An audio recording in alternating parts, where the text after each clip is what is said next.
Hello, everyone. So, I've been making a few videos lately about relationships. I think my last couple of videos were about this kind of thing. And I know that may seem odd. I'm sure that a lot of people are kind of looking at me and saying things like, who is this guy to give us dating advice or relationship advice when he himself is divorced and single?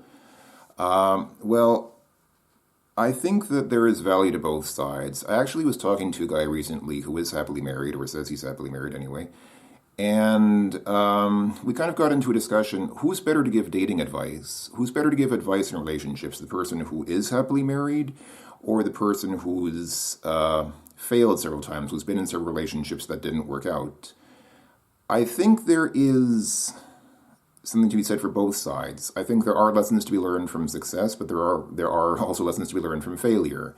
And so I'm here because a lot of the things that I've gone through and experienced and done inform an understanding of what not to do in relationships. So I think you need to know what to do, but also need to know what not to do. So that's part of why I'm making these videos, is because I have a lot of experience with things that didn't work out for various reasons, for several different reasons. So, yeah, as you'll probably see in the video title, today I'm going to simply talk about what you should look for in a partner. What are you looking for in a partner? And I want to emphasize here, I am talking about a partner, which means something long-term. I've never really done short-term dating in my life. I was never the kind of guy to, jump from one partner to another or one person to another. I've always kind of wanted something more lasting, more long-term. If that's not your focus, then this video is probably not for you. But if you want some ideas about what makes for a long-term relationship, then stick around, because maybe some of my experiences and ideas will help you in some way. So, to that end, because of what I said, partly, I'm going to start off with a list of things that you shouldn't look for in a partner. I usually don't like to define things in terms of what they're not. If somebody asks you, what is justice, for example? Well, justice is a very broad word. It can mean many different things. And people may begin by defining something that's not justice as kind of a counterpoint to say, well, here are examples of injustice. Okay, maybe you can give some examples of injustice, but that doesn't really answer what is justice. You've answered the opposite question. But sometimes it can be valuable to answer the opposite question. And because so many people make mistakes, I think a lot of people have a very wrong understanding of what makes a good partner, what makes a good dating or marriage or whatever partner for them.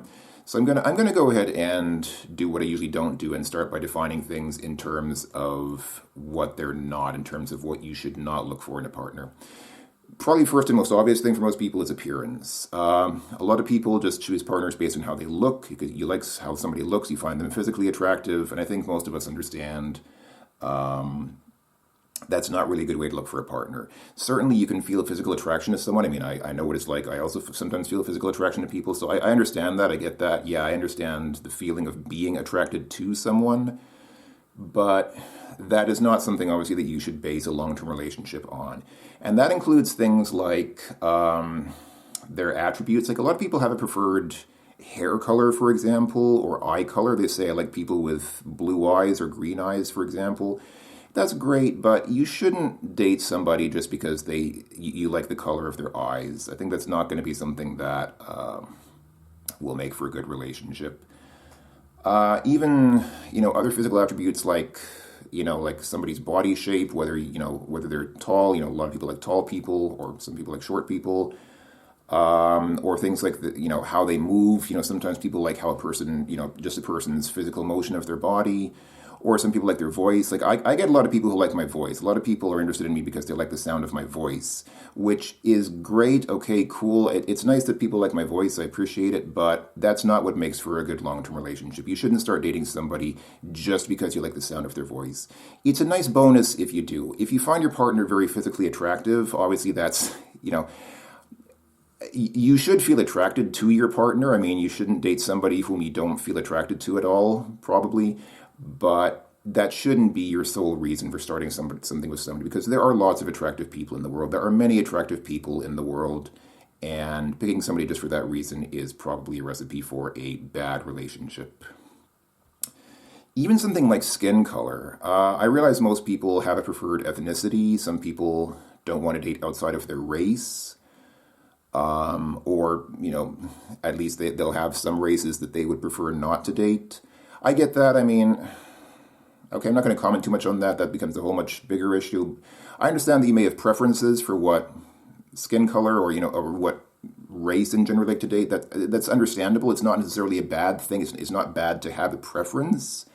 But you shouldn't date somebody just because they're of your preferred race. Like for example, there's this whole stereotype of guys who are looking for Japanese women, and like guys who date a woman just because she's Japanese, and they have this kind of waifu Japan fetish, whatever. I don't know.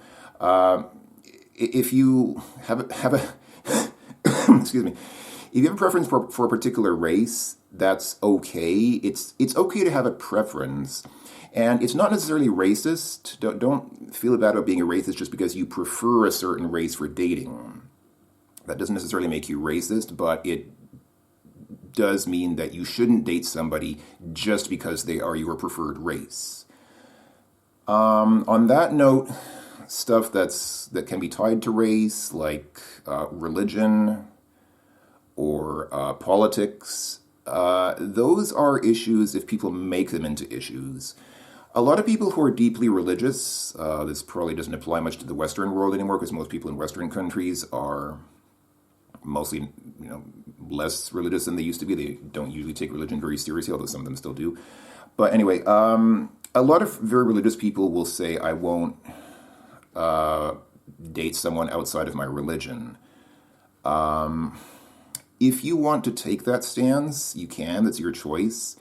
But obviously you're drastically shrinking your pool, your group of people that you can date with that because, again, especially in Western countries, increasingly in other countries as well, but I think especially in Europe, less so I guess in the U.S. And the U.S. is still a bit more religious, but especially in Europe, if you're dating people in Europe and you want people to be from your church or your religious group, then okay, you can do that, but I wouldn't necessarily suggest it. I grew up in a religious family. I grew up in a very religious family, and, there was this idea that if you date someone from the faith, if you date someone from your church, then God will bless your relationship and God will create harmony in the marriage. I'm sorry to say this, but I'm going to be perfectly honest with you as somebody who grew up in a religious family and saw other people's marriages in that church. I'm sorry to say that is not true. God does not necessarily create harmony and lasting union in the marriage just because you're from the same church. I saw a lot of people who had very unhappy marriages in the church. I saw a lot of people who broke up, who, divorced or separated in the church, even though they were from the same church. So this idea that being with somebody of your religion guarantees compatibility is not true. Sorry to say it for people who are religious, but that's just the fact. So religion is a problem if you make it a problem. If you actively say, I'm only going to date people from my religion, you can do that. That's your choice. But I don't know that's a good thing to do. And I can say from experience and, looking at other people, you can date people from other religions or people who don't have a religion and still be happy together with them. If you really love somebody, you can accept them as they are, and you don't necessarily have to be in the same religion with them. So that's a factor if you insist on it being a factor, but it doesn't have to be one. The same goes for politics. Right now, there is a certain person in the White House acting as the President of the United States of America, who's, I think it's fair to say that this individual is not very popular with a certain demographic of people, not only in America, but also in other countries around the world. And there are people who say, I would never date somebody who voted for Trump. Again, if you choose to do that, if you choose to make your politics a factor, you can do that. But that's on you. You're basically reducing things to people who agree with you. You're basically reducing your prospective dating partners to people who agree with your politics. And again, I can say, so I personally have dated people who are very conservative, like very politically conservative, and also people who are very not conservative, like very much the opposite of that. And it usually wasn't an issue unless people chose to make it an issue, unless people said, I'm not going to be with you unless you adhere to my political values and agree with my political ideas. It's an issue if you choose to make it an issue. If you say, I'm only going to date somebody who agrees with me politically, again, you can do that. Good luck to you. Hope that you find that person. But I can say from experience, it's not a requirement. You don't have to date somebody who shares your politics. If politics are very important to you, if that's a very significant factor in your life, if that's really so important to you that you want to restrict your dating prospects to people who agree with you, you can. I'm not saying you shouldn't. I'm just saying that it's not a requirement. You don't need to do that, and compatibility between people is not guaranteed by sharing the same politics. Some people seem to think, well, if my partner has the same political ideals as I have, that means we're going to be compatible, we're going to get along well with each other. No, it doesn't. It doesn't guarantee that, because real life is different from politics. I mean, there's a political world and there's your personal life, which is usually mostly not that much impacted by politics. And there are a lot of things to look for in a partner that are much more important than their politics. So if you choose to make politics an issue, you can. And then it'll be an issue in your relationship. Then you can only date people who share your politics. But you don't have to. And your best partner is not necessarily someone who shares your politics. So going a little bit deeper now into the character and soul of a person is intelligence. A lot of people say, I like intelligent partners, and attracted not to just physical beauty, but intelligence. I want an intelligent partner. That sounds nice, and I think these people often get a lot of praise because they're like, woo, you're looking deeper, you're looking beneath the surface. You don't just want a good-looking person, you want an intelligent person as a partner. Great, good for you, good values. Is that really true, though? It's not bad if somebody's intelligent. Don't get me wrong. I'm not saying intelligence is bad. It's certainly not a bad thing if somebody is intelligent. But if your partner's very intelligent, what do you do with it? How does that benefit your relationship? Maybe you can have more interesting conversations with them sometimes, but do you really talk about quantum physics or differential equations, like integral calculus or things like that? Do you really talk about these things with your partner very often? Unless you work as a scientist, and I think even if you do work as a scientist, I think probably not. I think most of the time you're going to not talk with your partner about these things. And so that basically means that intelligence is not necessarily that important in a relationship. I said before in a previous video, intelligence is, it's the ability to do math and science. So it's like, if your partner's very intelligent, what are you going to do with them? Calculate math equations together? Like, that doesn't really make a lot of sense for most people. When people talk about intelligence, when people say that they want somebody who's intelligent, what they usually mean is they want somebody who can speak well, who can say interesting things, somebody who will tell them interesting things about, I don't know, history or geography or whatever. So really what they mean is they want an interesting partner, somebody who can tell them interesting things, out of their head.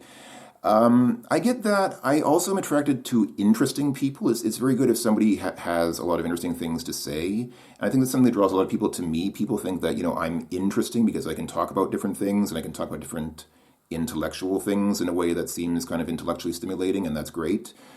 But that's still not a basis for a relationship, because are you going to talk to your partner about intellectual things all the time? Probably not. Most people will not. So the thing is, I've had this experience a lot of times where I meet someone who's very interesting, or someone who finds me interesting, or both, ideally. And, you get this initial sort of period where you get to know each other. There's this initial getting to know each other period where you talk about yourselves. You tell your new dating partner you tell them your life history, tell them all your opinions about politics and philosophy and history and art and culture and literature and music and cinema and whatever. Okay, it's great to have those conversations with people, but excuse me. Sorry, I'm a little bit sick today. Not much, but I may be coughing a bit, so I apologize.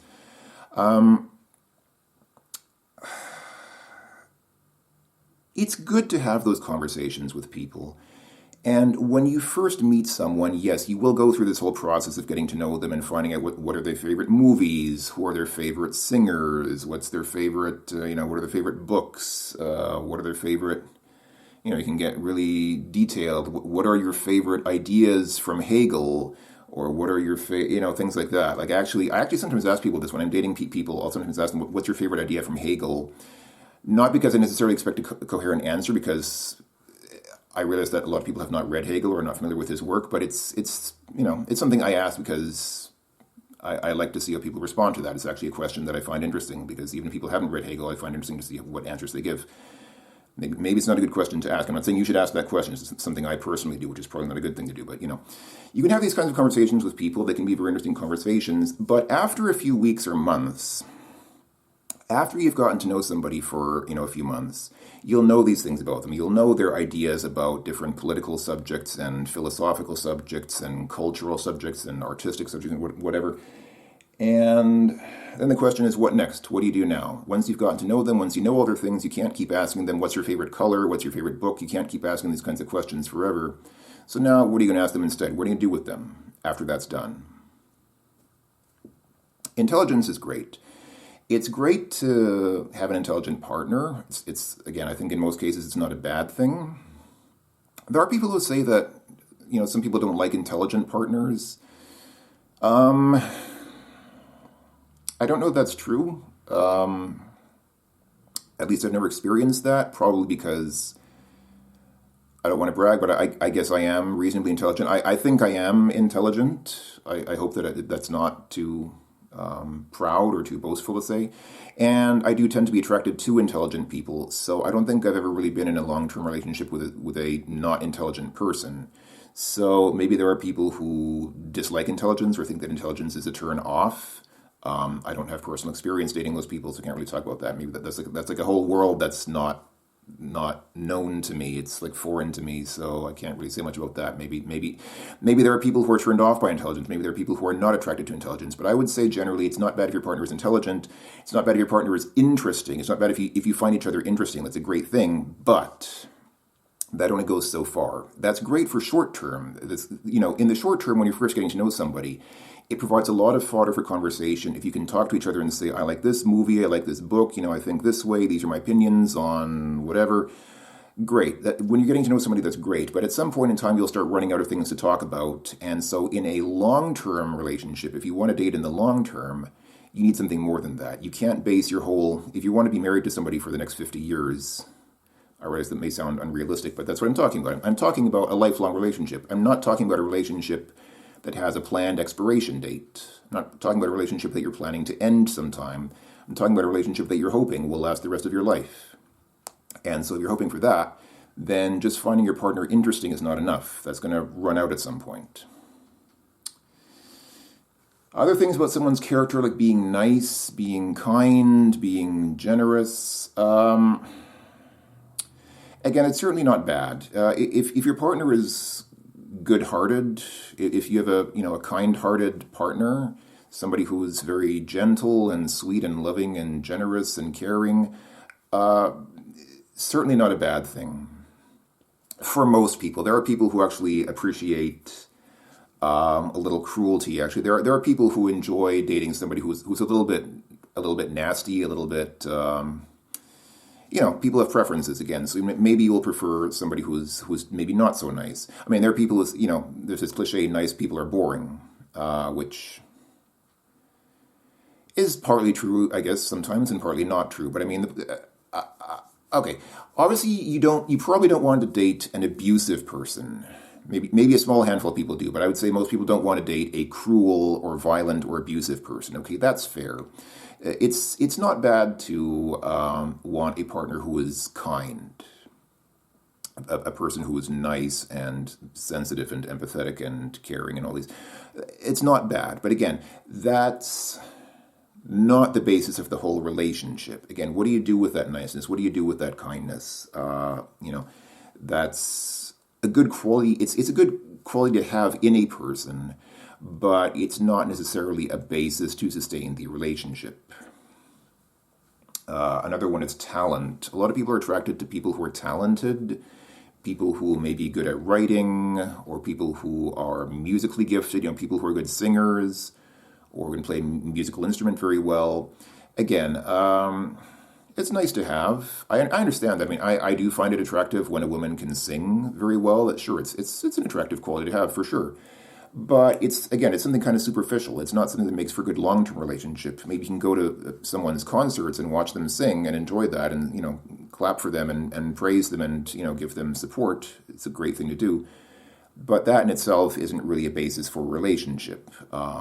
It's a nice aspect of someone, but I see people who want to date a person just because that person is musically talented, and it's like, okay, yeah, they're musically talented. It is good to be musically talented. I'm not saying it's bad. Again, I'm not saying it's a bad thing, but that's not a basis for a relationship. That's not something that you should choose somebody based on. If you want to choose a life partner for yourself for the rest of your life, that should, unless you're a musician yourself, or unless your whole life is music, unless really your whole life is based around music. I guess there are people like that. There are people whose whole life is basically music. Unless you're one of those people, you probably shouldn't base it on that. You probably shouldn't choose your partner just because they have musical talent. That's nice to have. It's not the definition of the relationship. It's not the definition of your perfect partner. And then talking about more material things, money. Obviously, some people are attracted to people with money, which is not. It's not necessarily bad. Look, I understand we don't like gold diggers. We don't like people who are greedy, who just want to use people for their money. But money is an important thing to have in life. And when you're looking for a partner, you do, if you want to build a life together with someone, it is important that that person has their life together. You hear this phrase, someone needs to have their life together. What does that mean? Basically, in most cases, a lot of it is just about financial stability, about having a stable job and being able to, pay for their own expenses and not being financially precarious. It may sound kind of selfish. It may sound kind of superficial, but let's be honest. Most of us need money. You need money to live. You need money to pay for your house or apartment, or hopefully you live somewhere. You probably don't. Most of you watching this probably don't live on the street. You're probably not homeless, so you have a house that you probably need to pay for. Even if you own it, you have to pay property taxes, and property taxes can get expensive sometimes. And of course, you have to eat. And after that, most people don't just want to eat. They want to do some things with their life that may also, they want to have some hobbies or activities that cost money, and so it's good to have money. Obviously, again, it's good to have money, but that, again, shouldn't be the whole basis of your relationship. And if it is, well, I think we've seen in the media, we've seen sometimes famous people like celebrities or other wealthy people marry people who are probably more interested in the money than in the person. If that's what you want, I would say be honest about it. Just be clear if that's what you really want. Because I get it. Money is relevant to us. Money is important to us. You shouldn't say that money doesn't matter, because for most people it does matter. But let's be realistic then. If you want money, if you want a rich partner, then it's probably best to just say so, because they'll probably realize it anyway. So you might as well just be honest and just say, I'm looking for somebody who is financially stable, at least, if not someone who's rich. Or if you really want a rich partner, then just say so. People who have lots of money won't mind. If you want a person who's very wealthy, then people who are very wealthy will say, okay, cool, I'll use my money to create a relationship with you. And is it a loving relationship based on more wholesome sort of character values? Maybe not. But if that's what you want, then okay, you can do that. People do that, and I'm not saying it's a bad thing. Again, money is important. So if you want to date somebody with money, sure, go ahead. But it's not the basis of the relationship for most people. You know how they say money can't buy happiness? I think for some people it probably can. Money doesn't buy. Not everyone can buy happiness, but I think some people can, because some people are truly made happy by just owning things, by owning material possessions. And you may think that's cheap, you may think that's materialist, maybe it is, but what can I say? Some people just are that way. You can't change what you like. If you prefer raspberries to strawberries, You can't really change that. It's just a personal taste.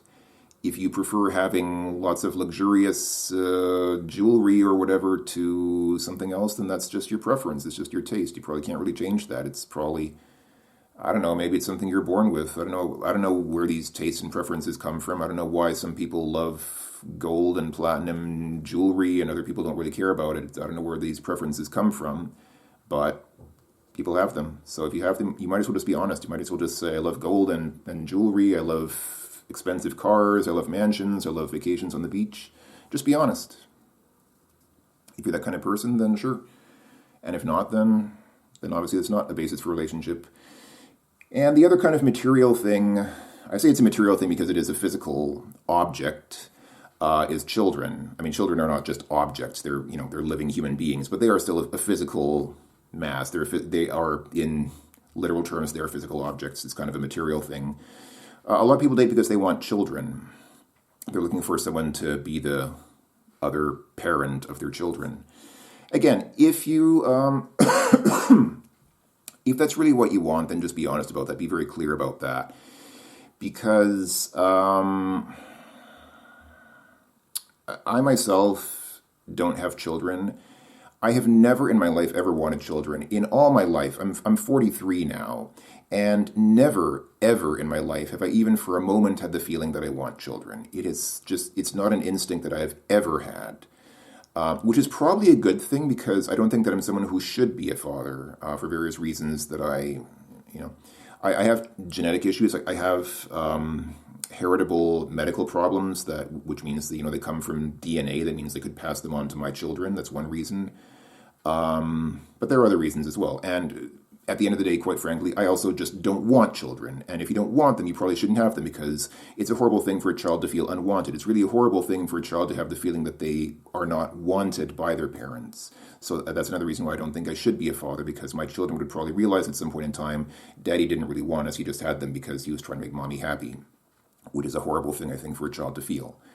So I don't think that I should have children. I don't think that I should be a father. And a lot of people will say to me, you would be a good father, or I want to have children with you. That's happened to me. I'm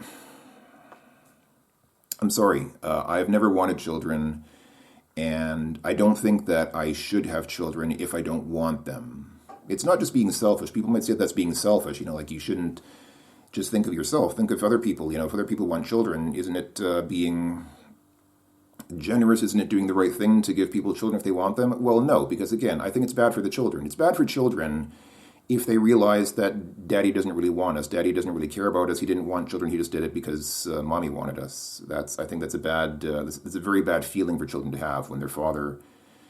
I'm not saying that I would abandon my children. I'm not saying that I would just walk out on my children, or one of those guys who just goes out to buy milk and never comes back. I'm not saying that I would do that. But even if I did raise my children properly, I think they would be able to recognize at some point that, I'm doing it more out of obligation than out of a real sense of love for children. So if you want children, then you're not really looking for a partner. You're not really looking for somebody who is going to be the right partner to you. You're looking for somebody who's going to be the right parent to your children. Again, if you want that, it's not necessarily a bad thing. I'm not saying there's something inherently wrong with that, but if that's the case, then be honest. Be open and upfront and honest about it. Say, I'm looking for somebody to be the parent of my children. Don't say I'm looking for somebody to be my partner if you're not. If you want both, if you want like a serious life partner, if you want like a spouse and children on top of that, that's okay too. But if you just want a partner for children, if children are the main thing for you, and the partner's just like, okay, they have to be there because my children need another parent. I want my children to have both of their parents, so I want my partner to be there as well. But that's not really the focus. I'm more interested in the children. Then just say so. Honestly, just be honest about it, because you're going to make more problems for yourself if you give people the wrong idea. If you end up having children, and then it turns out, I didn't really want a partner, I didn't really want a spouse, I just wanted kids, and the other person thought differently, then it becomes a big misunderstanding. It will probably turn very ugly. So don't lie, don't try to deceive people, don't try to lie to people what you want, because that will probably mess up your life later on. So yeah, it's okay to want children. I'm not saying it's bad to want children or have children, but if you do, then just be honest about it. and don't pretend that you're looking for a partner for other qualities that they might have if the main draw for you is to have children. I'm going to just cycle my camera now, and then I'll move on. Okay, so there we go. I've listed some things that you shouldn't look for in a partner, things that shouldn't form the basis of what you want in a partner. Again, they're not bad to have. It's not bad if your partner has your preferred hair color or eye color or skin color, if they're musically talented or whatever. Nice things to have. They're nice bonuses, but you shouldn't use these as a basis for a relationship or as a basis for choosing who is going to be your partner. So what should you look for in a partner? You might have noticed when I was talking about the previous points, I frequently said something like, what do you do with that? Like I think about intelligence, I said, what do you do with intelligence? If your partner's very intelligent, what are you going to do about that? Or what are you going to do with them? Are you going to solve math equations with them all day? Probably not. So I think that sort of leads logically to my main point here, is that your partner should share things with you that you do in your spare time. If you want to be with somebody for the long term, again, I'm talking here about not just, short-term dating for a few months, but long-term dating for years and years, hopefully maybe for the rest of your life. If you want that kind of a relationship, you need somebody whose lifestyle matches yours. It's not that important what the person looks like. It's not even that important how the person thinks or what kind of political opinions they have or other opinions they have. You might think that's important, and I'm not saying it's totally irrelevant, but the main thing is, how does that person live? What does that person do in their spare time? What do they do every day? What kind of hobbies and interests and, leisure time activities do they have? What do they do with their life? That is what makes or breaks a relationship. I used to think this was a really stupid idea.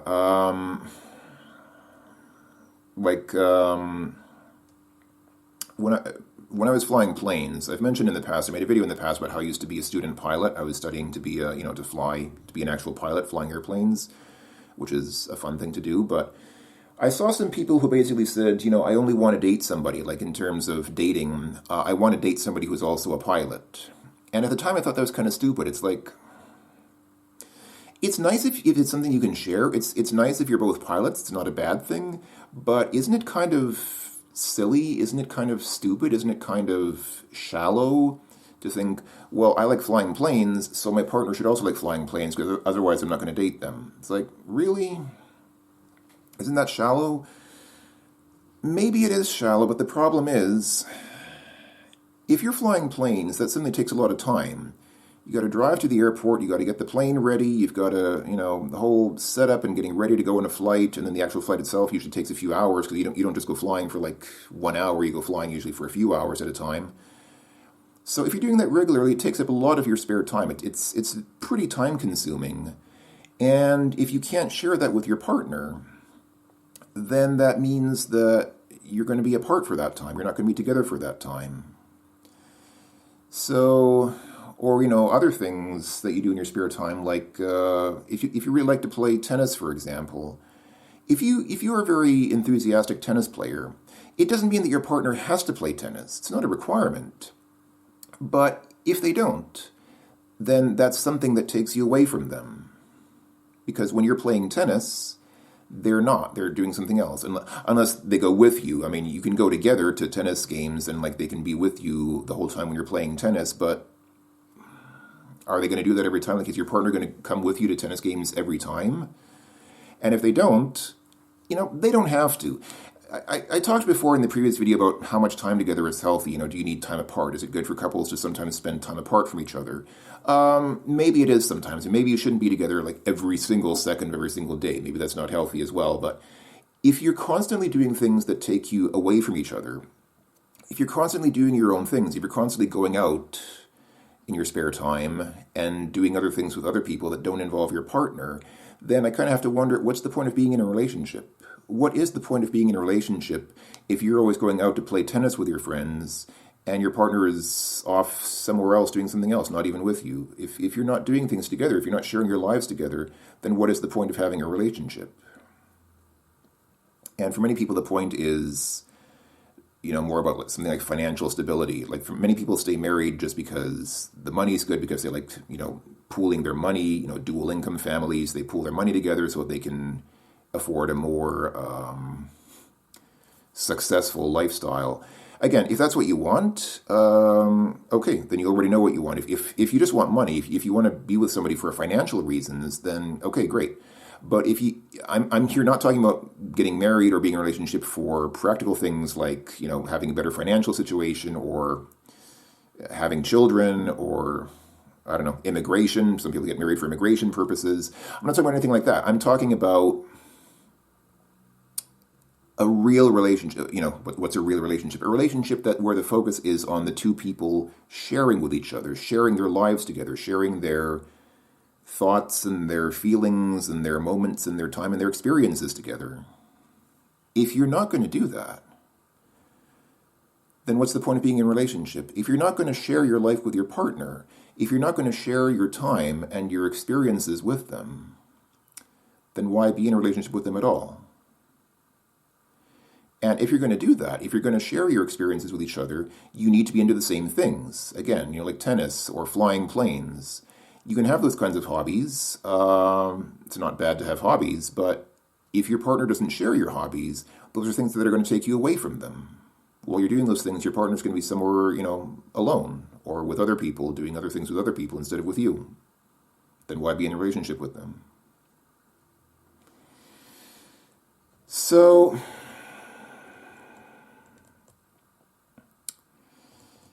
and people will say, even if you're in a relationship, the two people in a relationship still have their own lives. You still, again, some people need time apart or want time apart. You don't have to share every hobby. It's not like every hobby and interest that you have has to be shared with your partner. You don't have to share every single moment of your lives together. I understand that. But if you don't, it brings me back to the question, if you don't share your time together, if you're spending significant portions of time, if you're spending extended, longer periods of time away from each other, then why be in a relationship? Unless it's for more utilitarian reasons, like financial reasons, or because you have children, or because you want to pay off your mortgage, or, whatever, things like, more practical reasons like that. But if it's just about sharing an emotional, sharing your life with somebody, then why have a relationship if you're not sharing your life with that person? To me, the point of a relationship, outside of those practical things, outside of financial reasons and whatever, the point of being in a relationship is to share your life with your partner. That's your life partner. How can they be your life partner if you are not sharing your life with them? This goes back to what I was saying before. When you first meet somebody who's very interesting, who has a lot of interesting opinions, you can have a really great time getting to know them. I've gone through this experience many times of meeting a woman who was really interesting to me or found me interesting. And so when that happens, we could spend a few months talking about things, talking about all our interests, talking about all our experiences, all our ideas and opinions and things. Great experience. It's a great experience to get to know somebody who you find very interesting. But when that's done, once you finish getting to know them, if there's nothing else to sustain the relationship after that, the relationship is going to end. And I think that's why a lot of my relationships last a few months, because it's like, okay, we find each other very interesting, we're attracted to each other, it's enjoyable to kind of look inside each other's heads and just speak openly and freely and honestly about your opinions and ideas and feelings and experiences and emotions and whatever. It's a great experience to be able to do that with somebody, but at some point in time, the relationship needs to be about more than just that. And if you don't have anything else after that to share with the person, the relationship is probably only going to last a few months. That's why I think that's one of the main reasons why my relationships tend to last a few months, because there's this whirlwind sort of start where it's like you meet somebody and wow, this person's really intelligent, very well read, they have a lot of life experience, they have a lot of interesting ideas and opinions. It's really great to talk to them and just, you can spend all night just talking to them about things. It's a great experience. But at some point in time, the relationship has to have more than that. And if there's not something more than that to sustain the relationship, then it will end. So, yeah. That's why I say it. It seemed like a stupid idea to me at first. I really thought that it's very shallow to say, well, I like tennis, so my partner should also like tennis. That's like, really? Come on, that's so shallow. That's so stupid. You're not looking inside the soul of the person at all. You're not looking at their heart and mind. You're just saying, well, I like tennis, so I should play tennis with my partner.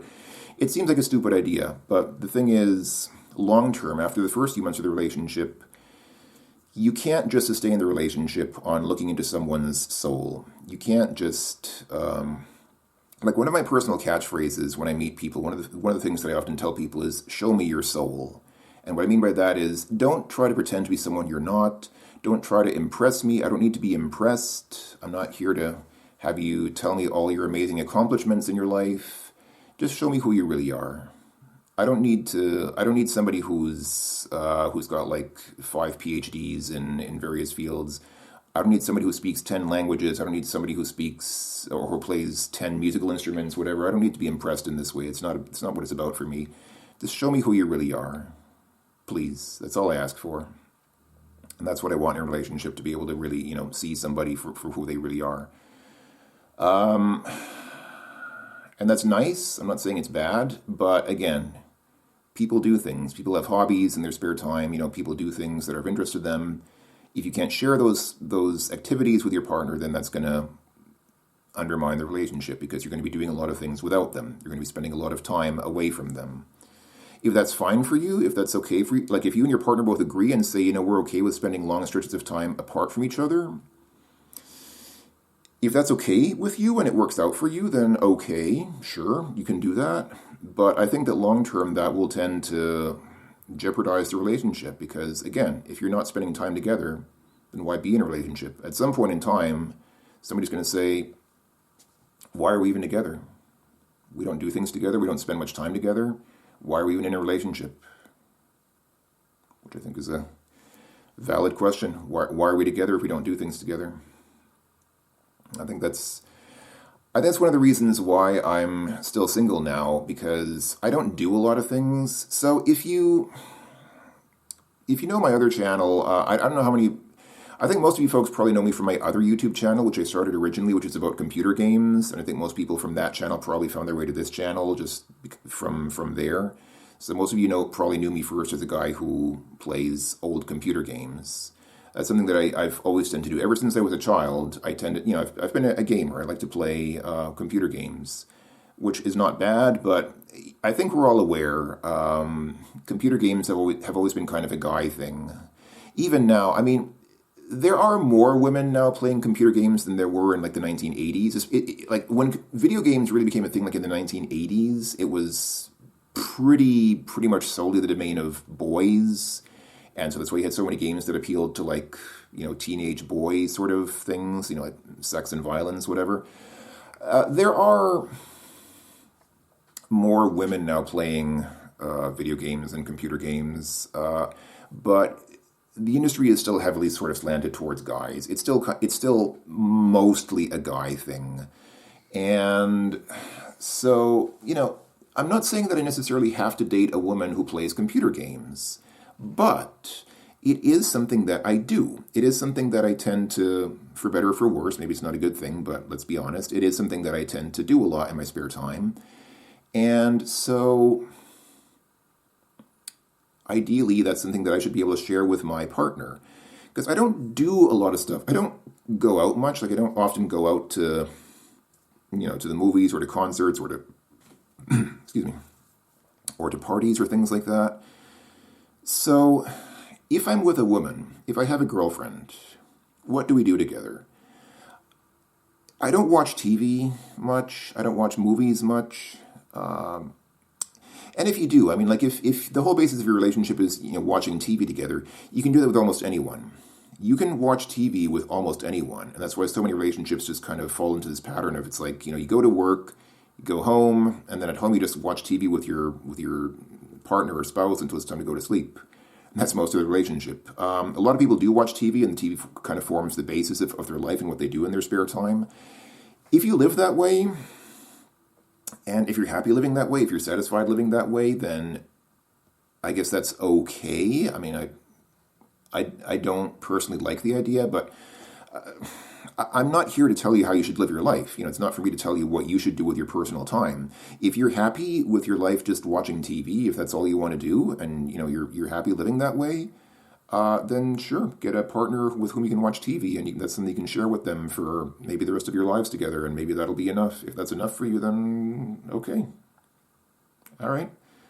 But I'm not that person. I don't watch TV very much. Like I said, I don't go out much. So, what would I do with a girlfriend? If my girlfriend doesn't play video games, what would we do together after work? When I get home from work, what are we going to do together? It sounds very, very shallow to say I only want to date somebody who plays video games. And I'm not saying that. I'm not saying that my girlfriend necessarily has to be a gamer. I'm not saying that it's a requirement. Like, it's not a hard requirement. But then, there comes the, I think, rather legitimate question, what else are we going to do together? Let's say we're dating now. What are we going to do together? If we don't play games together, what are we going to do? What is the basis of the relationship? What do we do together when when we're not at work, when we have free time together? I think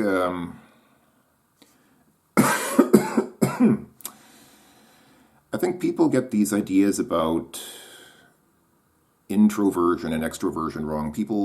A lot of people probably think that I'm an introvert because I don't go out much. I don't think that's necessarily true. I think introverts are people who have, you hear about this concept of like energy, that people have limited social energy, and like introverts are people who need energy to be with other people, and it costs them energy, almost like their batteries get drained by being with other people, and they have to recharge by being alone. I don't think that's me. I don't think that I am an introvert in that sense, because I don't really like being alone. I actually don't really like alone time that much. I don't like being by myself most of the time. I do like being with other people, but it has to be the right kinds of people, if that makes sense. So I think that a lot of people who are introvert, like who seem introverted, like myself, people look at me and will say that I'm like super introverted because I don't go out very much or talk to people much. I don't think that's true. I don't think that I'm introverted. I think it's more that I have trouble finding the right people. I don't just want to be with anyone. I don't just want to sit down and get into a conversation with just any random person.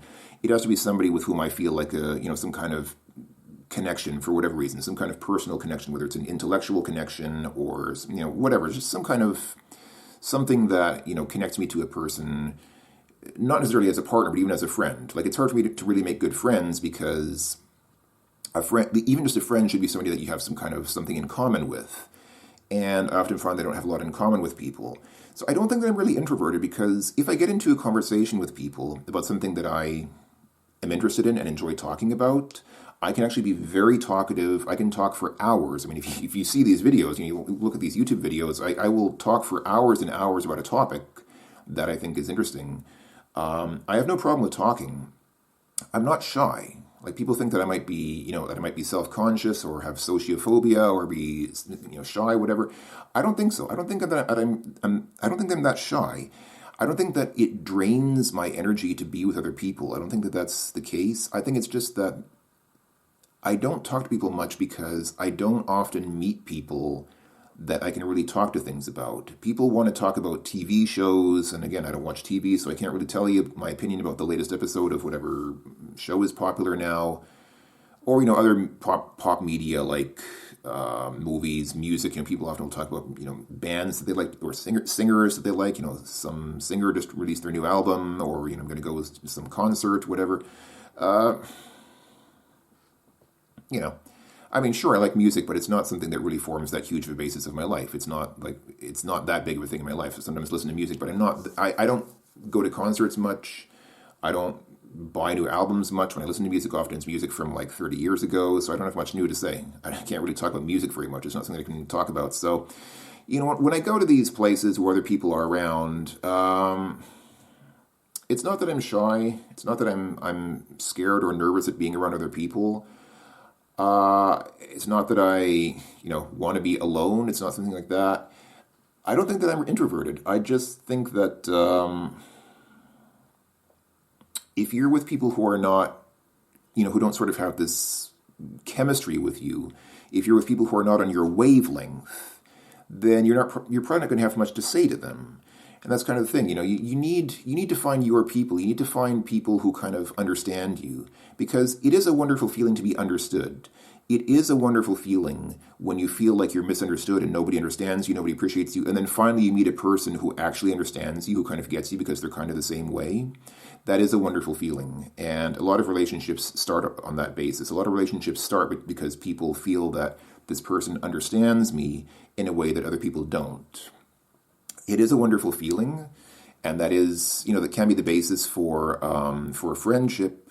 But the problem is then if a relationship comes out of that, then again, you have to be able to do things together. You can't just talk to each other all the time. It's lovely to talk to your partner. It's wonderful to share things. It's wonderful to be able to speak openly and honestly from your heart and feel like somebody really understands you, and most people don't. That is a wonderful feeling, which I've had sometimes in my life. But if a relationship comes out of that, then there has to be something you can do. There has to be some kind of activity that you do with your partner, because you have 24 hours in a day. If you have a job, you probably go to your job and then you come home, and then what then? What are you going to do with your partner in your spare time after your work is done? If you don't have something you can share with them, if you don't have activities you can share with each other, that will jeopardize the future of the relationship. It will probably end the relationship because there's nothing you can do together. You can talk to each other, but you can't talk forever. You're not going to spend the next 50 years of your life just talking to your partner constantly. That'll get boring. For most people, I think that'll get boring after a while. So, speaking for myself, I'm single now. I'm not in a relationship now, but it's partly by choice.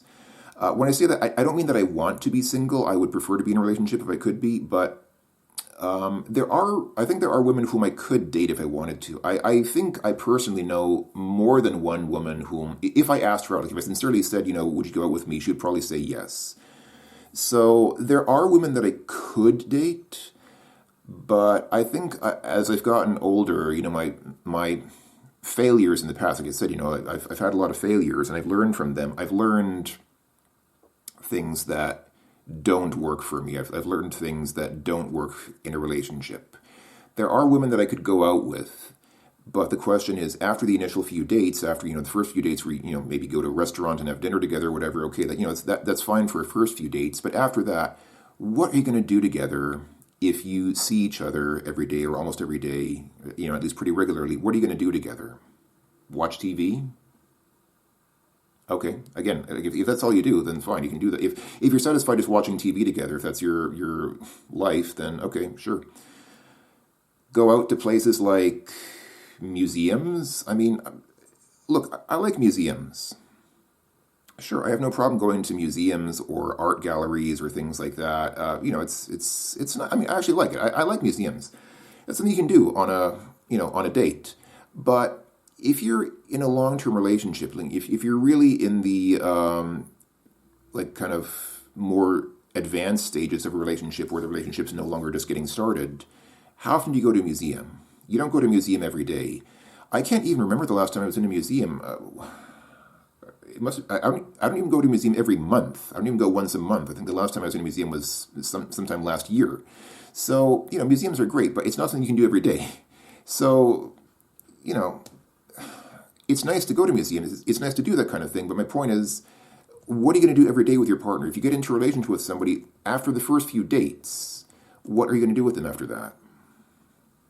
That's why these gamer girls are so popular, because if you're on the internet, you've probably seen this sort of fascination or obsession that some guys have with gamer girls, women who play video games.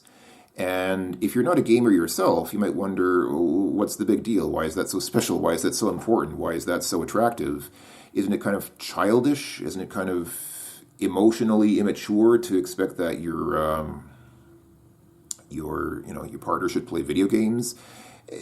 Maybe it is, but not necessarily. Because again, if a person spends hours every night playing video games, it's his choice, it's his life, it's his personal time, and he can choose how he spends his time. But if his girlfriend is not sharing those moments with him, if she's not doing it with him, then what do they do together? What unites them? What can they share with each other? There are relationships like that, where the guy mostly just plays video games and the woman just watches TV or does whatever else. And, if they're happy doing that, then that's okay. But I think,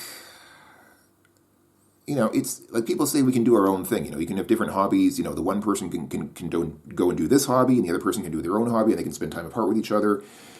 It's something you can do, but guess what? I think those relationships are in serious danger. Like they're at high risk of ending suddenly, because it will probably happen. Like this has happened to me several times now. It will probably happen at some point in time that people just kind of sit down and say, "We don't do much together, do we? We like our time together, but we have different hobbies, we have different interests, we have different stuff that we do, and when we do them apart, then it's like we're not together most of the time. So why are we even together? Why are we even in a relationship again?" And when someone says that, when one person says that, and they get to talking, you have this big talk, you have the talk, then probably the conclusion you're going to come to is, well, we don't really have any reason to be together at all. Maybe we're together because it was convenient. Maybe it was convenient to financially to share incomes together. Maybe the sex was good. A lot of relationships are founded mostly on sex, like literally just because the sex is good. Which, again, sex is okay. If the sex is good, that's a good thing. But it probably shouldn't be the whole basis of the relationship, unless that's all you want, or you have children. People just stay together for the children. In which case, I think it's pretty clear. Okay, the relationship is not really in that lovey-dovey kind of phase anymore. It's really just people are staying together as parents, but they're not really that intimate with each other anymore. Again, intimacy. When I say intimacy, I'm not talking just about sex. A lot of people just, equate intimacy with sex, but I'm not just talking about physical intimacy. I'm talking about the, emotional intimacy that comes from being able to open your heart to somebody. It is a wonderful feeling to be able to just tell your partner whatever you're feeling. At any moment you just say, this is what I'm thinking, this is what I'm feeling, and you can trust them that they will listen to you with understanding and compassion, and they will support you, even if they don't agree with you, which can sometimes happen. They'll still support you, and because you're committed to each other. It's a wonderful thing. That's intimacy, when you can really share yourself and your life and your thoughts and your feelings with your partner and trust them that they will handle what they hear from you appropriately, and handle things in a way that shows trust and love and commitment. That's intimacy. That's real intimacy, and that's, I think, kind of the goal for many people. At least for me, I think for many other people, the goal of a relationship. So that's a wonderful thing. It is a wonderful thing to have, but again, that in itself is not enough. You have to be able to do things together. And, I'm not the only guy who has this problem. If you know Lana Del Rey, one of her first big hits was a song called Video Games. And it was basically exactly about this. She was with a guy who just was more interested in his video games than in her. And, she sang about the song is kind of about this lack of intimacy, this lack of closeness caused by two people being together who may love each other. Maybe the people love each other, but they can't share something because the guy is just playing his video games and he's not really focused on her because she's not a gamer. So she's just, just kind of maybe sitting there watching him, but not really actively taking part. I actually dated a woman. I had a girlfriend who actually said, "I'm so tired of that. I'm so tired of relationships where the relationship is the guy plays video games and I just sit and watch him. I don't want to have a relationship like that again." Which was a warning signal because I play a lot of games. So I think she kind of said that, understanding that was where we were going. That's kind of the direction that our relationship was going. So there's kind of her warning that, we're probably not going to work out long term. And it didn't. So yeah. Again,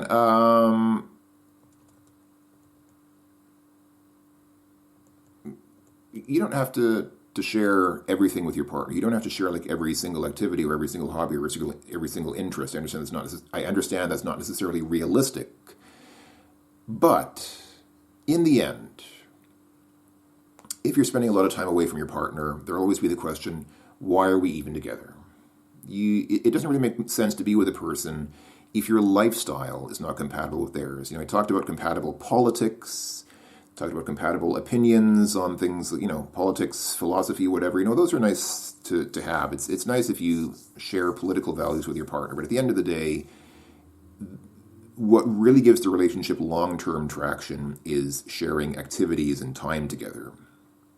And that means you need to have the same hobbies, you need to have the same spare time activities. If you don't have that, everything else is kind of moot. Everything else is an extra.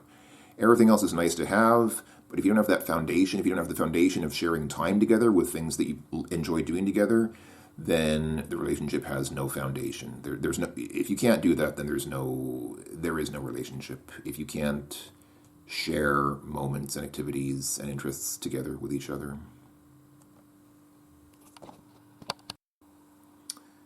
Okay. So that's my core point. My core point of this video is what to look for in a partner. Look for a partner who does the same things as you in their spare time. It's not that important what their opinions are, whether it's on politics or literature or whatever else. I mean, that can be important, that can be relevant, but that's not the main thing. The main thing that sustains a long-term relationship, a relationship that goes on for years and years and years, is being able to do the same thing with your partner, being able to share time with them in a way that brings you closer together. And that requires having the same activities, the same interests, the same hobbies. If you don't have that, the relationship will probably not last very long. Or it will not be an intimate relationship. It might be one of those relationships where it's like people live together because it's financially advantageous to, pay into the same mortgage together, or because you have children together and you want to raise the children together, but then it's not really an intimate relationship between the two partners. It's more like just they're living together because it's convenient to do so. So that's my main central point here of this video. That's what I was getting at. That's the main sort of point about what you should look for in a partner if you want something long-term. If you want something short-term, you can have great relationships that last a few months where you meet somebody who's super interesting, get to know all their opinions, watch all your favorite movies with them, play your favorite music with them, go to your favorite places with them. Great experiences, great time. I've done that a few times. It is a great experience to do those things with somebody whom you feel close to. But when you're done, when you've shown them all your favorite stuff and they've done the same to you, then at the end, it's like, what do we do now? If we don't have activities that we can share, the relationship's not going to last beyond that. So if you want a relationship that lasts for years and years and years, you have to have shared activities that allow you to share a lot of time with each other. Hopefully not just sex. I mean, again, sex is important. A lot of people will feel that if the relationship isn't giving them the sex they want, they're not satisfied. So, I mean, you want to be able to make sure that you're sexually satisfied. You can sexually satisfy your partner, but it has to be more than just that. So, that's my main point of this video. Now, I'll get into some other details. I'm going to talk about some other details in addition to that. There's one thing that I want to say here, which I think is kind of important because I think this is a mistake that a lot of people make. If you're looking for a partner, if you want to date someone, you need to look for a person who is actually like you, and that means that you need to be realistic about yourself and who you are. What do I mean by that? I think there are a lot of people who have a wrong idea about themselves, who kind of perceive themselves in the wrong way. They have like an inaccurate self-perception. And so they tend to end up seeking partners who are like they would want to be and not as they actually are. I was dating a woman for a while who thought that she was a very generous person. Why did she think this about herself? Because occasionally, like maybe once every few weeks or so, when she was out shopping at the supermarket, she would buy like a can of soup or some canned food, like a can of some whatever food, and make a big show of going to some homeless person on the street, like a beggar on the street, and giving that person this can of food. And she would go on about how it feels so good to be giving, to be generous, how she's so happy to be able to, to give to the world, and she's so happy that she's such a kind-hearted and thoughtful and generous person.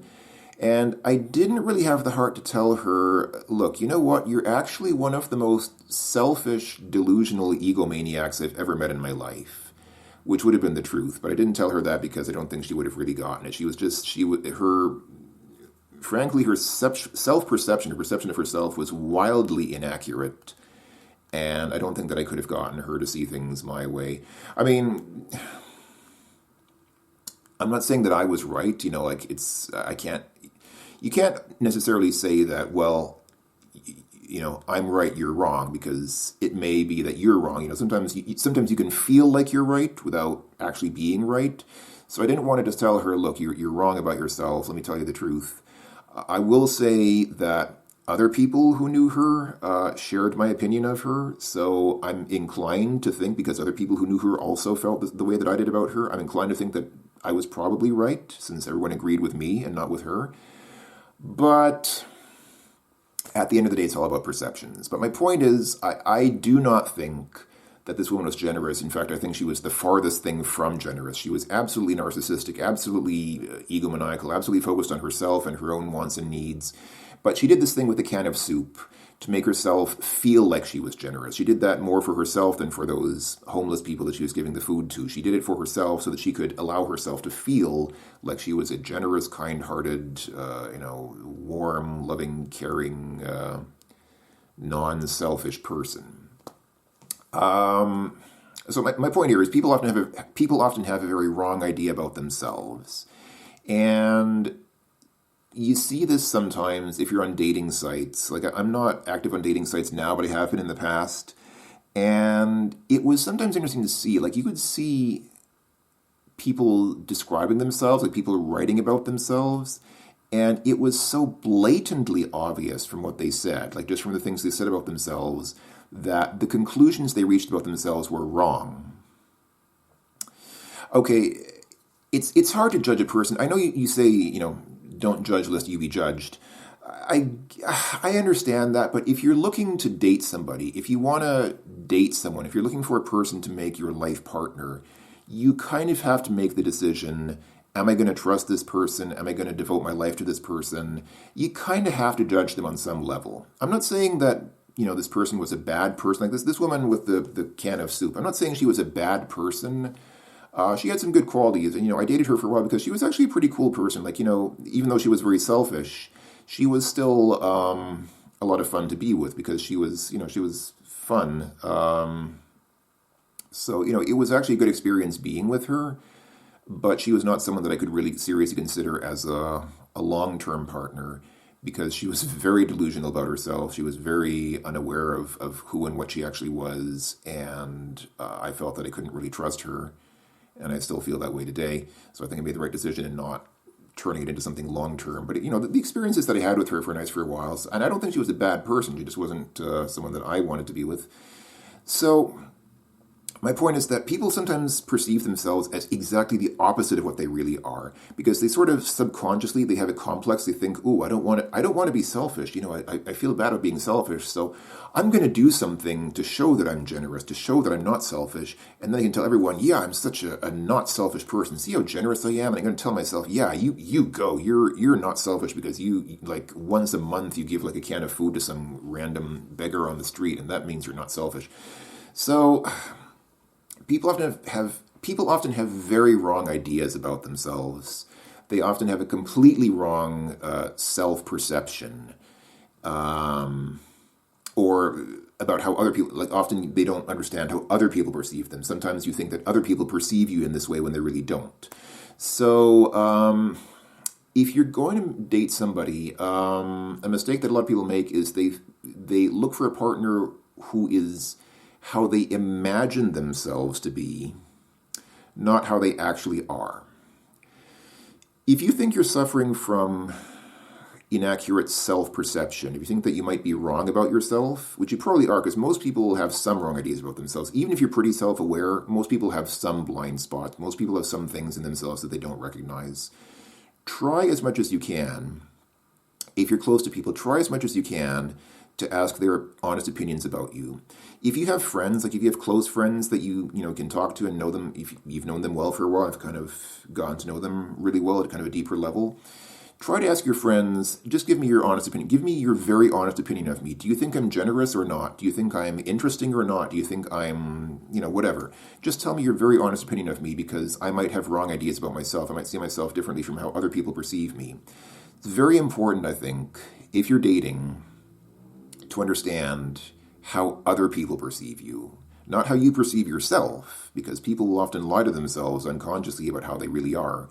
It's very important that you understand how other people will perceive you, because that's going to be how your dates perceive. When you go on a date with somebody, that's probably how they're going to perceive you. So it is very important that you understand how.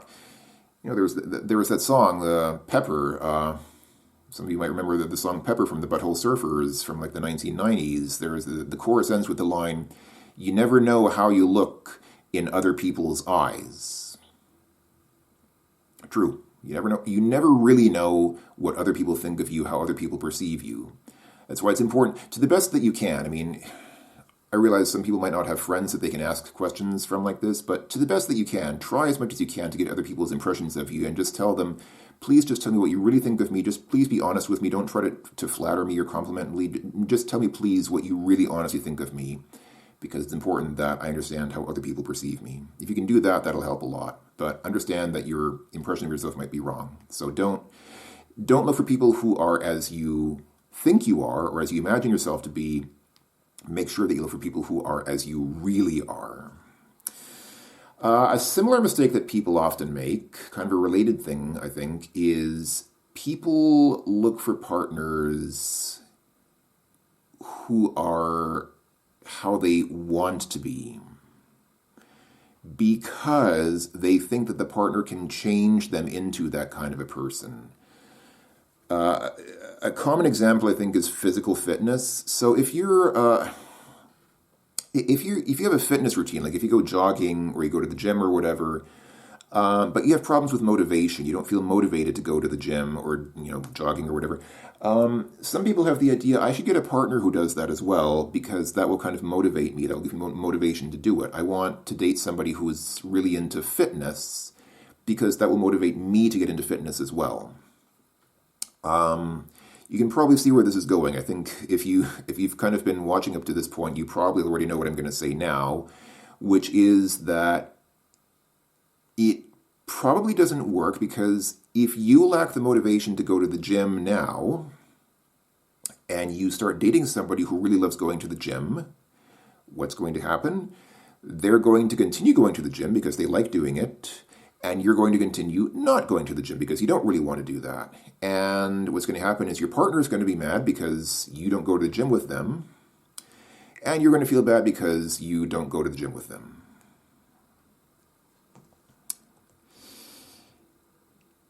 So, again, this becomes, again, something that you can't share with each other. If you go to the gym together, if you enjoy working out together, and it's something you can share as a couple's activity, that's great. But if you lack motivation to go to the gym, you cannot expect that your partner will give you the motivation to go to the gym. If you want to do something, you have to do it yourself. You have to find the motivation within yourself. And let me tell you something. If you want to do something, you will do it. Nobody needs to tell you to do something that you love doing. I mean, again, going back to myself, I like to play computer games, which is maybe not a good thing, but okay, let's be honest. I like playing computer games. It's something I enjoy. Nobody needs to tell me, hey, you should play, go play a game. Nobody needs to tell me to do that. I do it of my own volition, of my own motivation, because it's something that I personally enjoy doing. If you enjoy doing something, you will do it. Nobody needs to motivate you or force you or encourage you or tell you to do something if you like doing that thing. So going back to fitness, I mentioned that partly because this is something relevant for me now. Last year I started going to the gym regularly, which is like for the first time in my life. I've never been a gym person before, but I'm getting a little older, and I realized that, okay, I had to do some things for my personal health. So I do that all on my own. Like nobody tells me, hey, you should go to the gym. Nobody encourages me. Nobody tells me to do it. I just do it on my own. I get the motivation from myself because I know that it's something that I should do because it helps my physical fitness. Otherwise, I'm going to, have more medical issues as I get older. So I'm doing it for myself. And nobody has to make me do it or encourage me to do it. To be sure, there are other things I would rather be doing. I'm not a gym person. I'm not one of these people who loves working out. Some people really love working out. I don't, but I do it because I know that there are health benefits from it. And even though there are other things I would rather be doing with my spare time than going to the gym, I do it on my own because I know that I should. That's it. If you want to do something, the motivation to do it has to come from within you. You cannot rely on someone else to give you motivation to do the things that you want to do or should do. Another example is, in my case, and one that's relevant for me, is playing musical instruments. I always wanted to be good at playing musically. When I was a kid, I played piano when I was a child. And now as an adult, I wanted to get good at playing the guitar. And I've tried several times to learn the guitar. The problem is just I don't make time to do it. And yes, I said make time. We all talk about how nobody has time anymore. We all say everybody's so pressed for time, nobody has time for stuff. But if something is valuable to you, you will make time to do it. You have to make the time to do the things that are important to you. None of us have time in our everyday lives, but there are things that you can cut down on or cut into if there's something really important in your life that you want to make time for. And so I wanted to play the guitar, but honestly, if I really, really wanted to play the guitar, I would be doing it. I mean, I have a guitar here in the back, which I bought because I was hoping to learn it. When was the last time I practiced guitar? I honestly don't even know. I practice so rarely, I honestly could not even tell you when was the last time I took out the guitar and started practicing. Quite frankly, what does that tell me?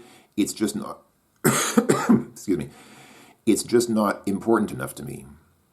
Because if I really wanted to play the guitar, if I really, really very passionately felt that I wanted to be a guitar player, I would be doing it. I would be playing the guitar regularly. No one would have to encourage me to play the guitar. No one would have to tell me you should play guitar. I would just do it by myself because it's something I would love doing. The fact that I don't do it, the fact that I have limited time in my day and I don't use that limited time to make time to play the guitar means that I have other personal priorities. That tells me that even though it would be nice to play the guitar, the honest, simple truth is that that's not the number one or even probably number two on my list of priorities in my life right now. So a person in my situation might think, hey, you know what, I'll get a partner who plays the guitar and then we can do that together and that will motivate me. It doesn't usually work that way. I mean, it can in some cases, potentially, maybe, but again, what will usually happen is that the person who loves playing guitar will keep playing guitar because that's something they enjoy doing it, and you still won't find the time to play guitar, and so nothing will really change in your life. So it won't be something that you can really share with your partner. If you want to do something, you will do it. In fact, guess what? You're already doing it. Whatever you do in your spare time, whatever you're doing when your time is yours, when you're not at work, when you're not doing your chores or errands or whatever other stuff that you have to do, when you don't have to do anything, when your time is yours and you have your spare time and you can choose whatever you want to do with that time, whatever you do in that time, that is what you love doing. I cannot, sorry, I know I'm getting a bit emphatic now, but there's a reason for that. I can't really overemphasize how important that is to understand. If you're asking yourself, what do I love doing in life? You're already doing it.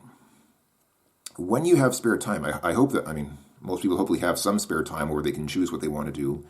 What you're doing with that spare time, what you do in your spare time, is what you love doing because you're choosing to do it. Nobody has to force you or tell you to do it. You're doing it because you choose to do it because that's what you like doing. And for many people, that's just watching TV. For many people, it's literally nothing more than just sitting down on the couch. You sit down, turn on the TV, and just watch TV for the whole night. If that's what you naturally do, then that's what you like doing, and you might as well be honest with yourself. Don't try to lie to yourself and say, "Oh, I'm interested in sports, and I like art, and I like fine dining." If you like those things, you'd be doing them. If you really liked those things, you'd be doing them by yourself without needing anyone to motivate you to do them. If you're not doing them, then they're not that important to you. Same with me. When I sit down at my computer, I don't like to watch things. Like I don't like to watch TV. I prefer doing things, which is why I like playing video games. I like playing video games because I like the feeling of doing something. Maybe it's not healthy. I'm not saying it's a healthy thing to do, but it's something I like doing because nobody has to tell me to do that. I do that by myself naturally. It's something I naturally gravitate to. It's something that I like doing. And so that's how you can tell what you really want to do. And when you're looking for a partner, you should be really honest with yourself. Don't try to pretend and say, I like art. I like fine art. I like to go to art galleries and look. If that's what you really love doing, like if you sincerely love doing that, then that's great. If not, don't lie. Don't lie and say, I like doing these things when you don't, because that's going to give a wrong impression. Just say what you really want to do and what you really like doing. And maybe your partner likes the same things and that's something you can share with them. And if not, then that's probably not the right person for you. It's probably not somebody you can spend the next 50 years of your life married to. But yeah, if you are not doing something by yourself of your own motivation in your personal free time, then guess what? That means it's just not that important to you.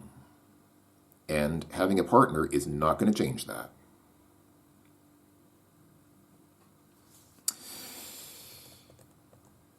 So yeah, the point here is simply, I think I made the point clear. The point is that you need to see yourself as you really are, not how as you would want to be or how you imagine yourself to be. You can't think, I want to be like this, so I'll get a partner who's like that because they'll then motivate me to be like that.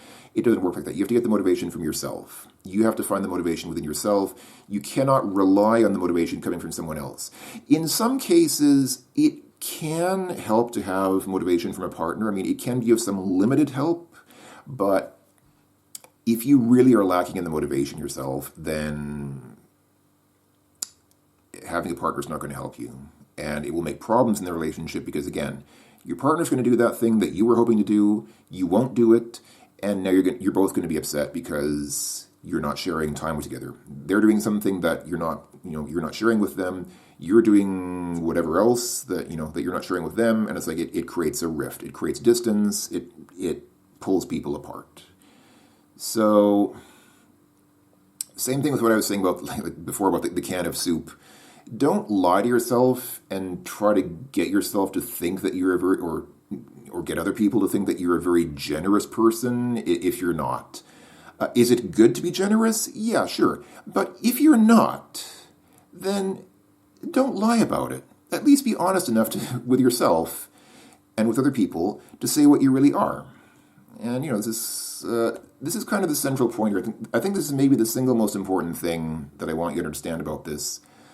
When you're looking for a partner, what's important for you is not that you find the best person. A lot of people want to say, I want to find the best partner. But it's not about that. It's not about finding the most beautiful partner. It's not about finding the partner with the most money. It's not about finding the partner with the most friends or the most talented partner. That's not what makes a relationship. Compatibility in a relationship is something very personal and very individual. Compatibility in a relationship is all about, it comes from being with someone who is like you. It is not about finding the best person. It's about finding the person who is best for you. And that means not assessing people in terms of some objective criteria, like, what political party they voted for or what education level they have or how much money they have, but how closely their personality and their lifestyle match yours. If you're a very, let's say, evil person, you should probably date an evil person because then you can understand each other. There's a webcomic called XKCD. one of the most popular webcomics I think of right now, has been for several years. There's this one guy in the comic, the fans call him Black Hat because he's usually wearing a black hat. And he's a very manipulative, very selfish, very cruel, very toxic person. And he likes to mess with people and create problems in their lives. But one day, in one strip, he met a woman who understood that. She saw that in him. And she was the same way, and so she reacted by messing up his life the way he did to other people's lives. And he fell in love because he saw that she was evil the way he was. And they became a happy couple. They're actually, in the strip there, they're very much in love, and they do like horrible things to each other, but they accept it because that's how they are. It sounds messed up. I don't know how realistically that works in real life. I don't, like, if you're a very selfish, manipulative, dishonest person, does it make for a happy relationship if you're in a relationship with somebody who's also very toxic and manipulative? I don't know. Maybe.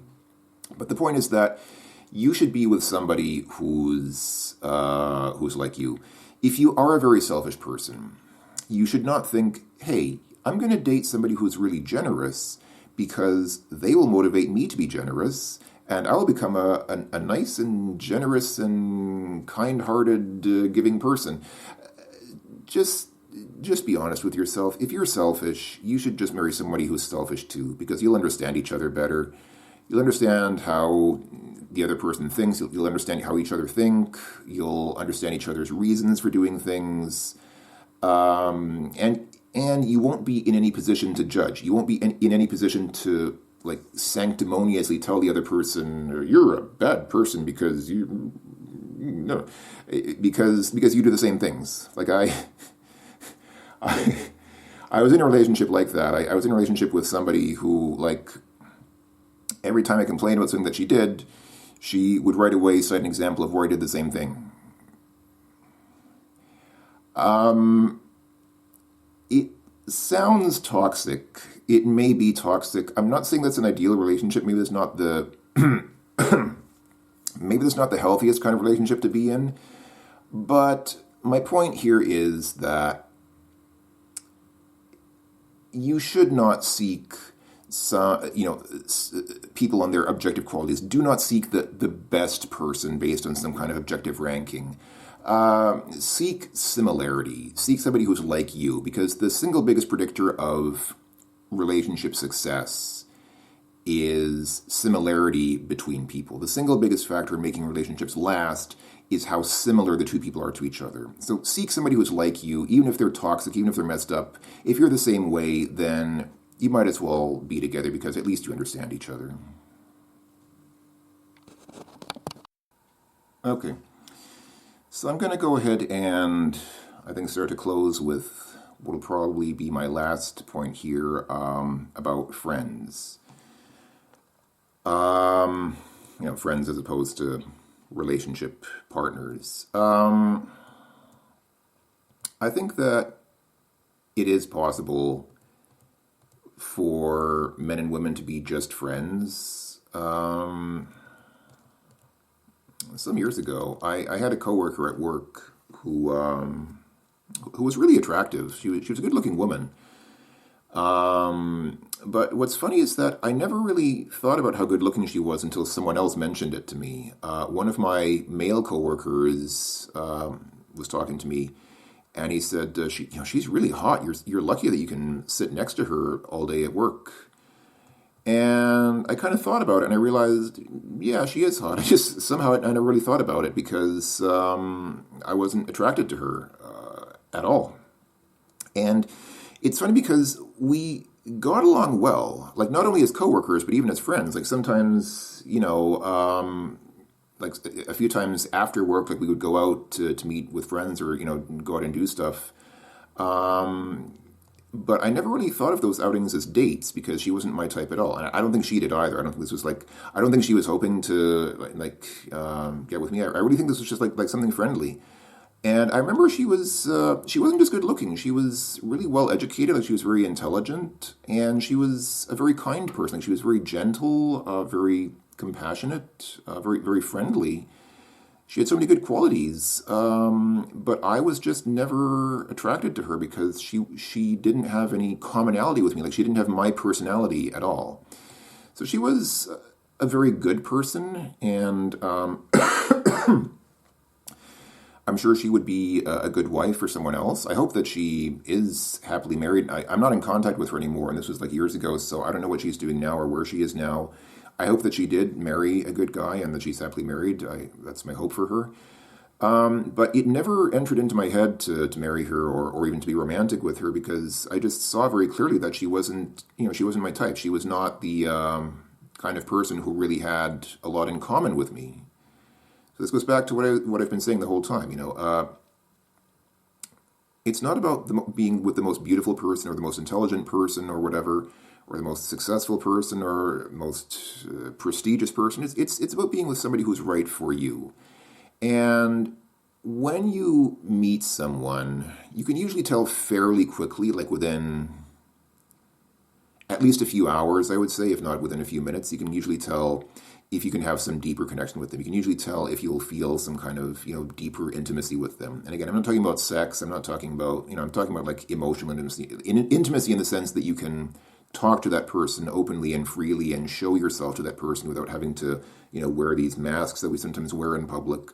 If you can show yourself to somebody honestly and openly and not fear judgment from them, that's intimacy. So, I just didn't have that with her. And, that's fine. This woman was a great person. I really think she was a good person. We got along well as coworkers. We got along well as friends. But we lost touch with each other after I left that job. And I haven't talked to her now for years, so I have no idea what, I don't know what she's doing now. And, she was a great person, but if I'm honest, I don't feel like I miss her. And I don't regret that I didn't date her because I saw very clearly that, we had different life priorities, we had different lifestyles, we had different values, we wouldn't have been good as a couple. So I think it is possible for men and women to be to really just be friends. This was like a perfect platonic friendship. Like we got along well as friends. We got along very well together. Kind of understood each other, but didn't really resonate with each other. So we were good friends as coworkers and outside of work as well. Got along well with her. I really liked her, but I never had the feeling that I wanted to date her, and I don't think she did either because I never got the feeling that she wanted to. So, talking about friends now, I'll tell one last story, and bear with me because this one's a little bit longer, but I think the conclusion is kind of important. Again, several years ago, I met a woman who, let's just say that I was attracted to her right away. Like right from the beginning, I felt like a really, really, really strong attraction to her. Not only physically, but like emotionally, personally, spiritually, whatever. I felt that, we had some kind of a connection. It became very, very quickly apparent to me that she was someone very special. And that we had something kind of similar going on. And I met her while I was on a trip.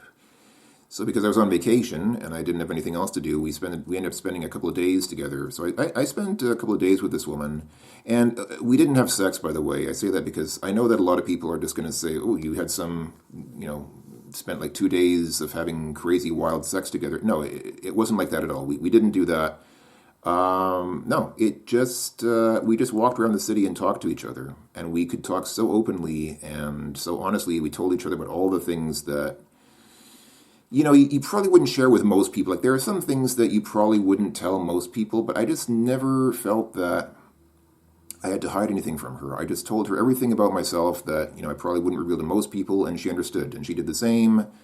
And we just understood each other. We just got it. We just felt so comfortable talking to each other and sharing with each other and showing ourselves. And there was never any fear that, we would judge each other because we just accepted each other just as we were. And we just really got along well.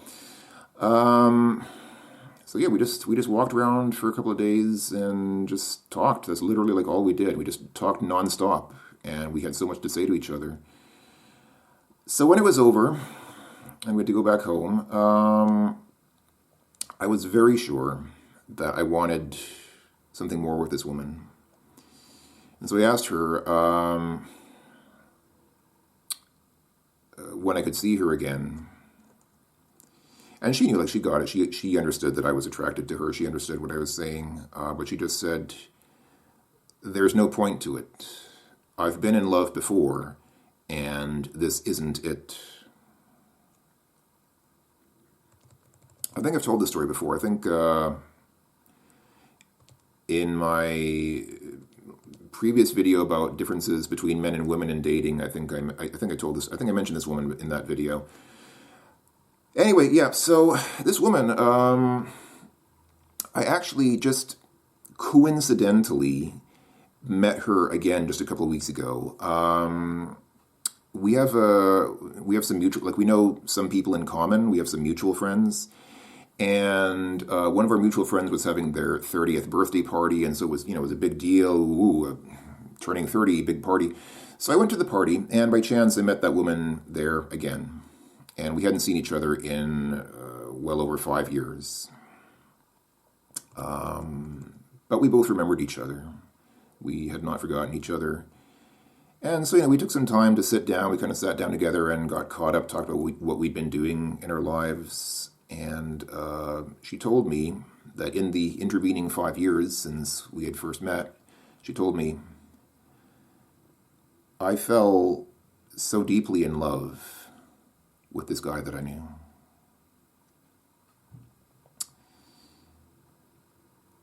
I understand now, she told me, when we were talking, she told me, I understand now that when I told you more than 5 years ago, I've been in love before and this isn't it.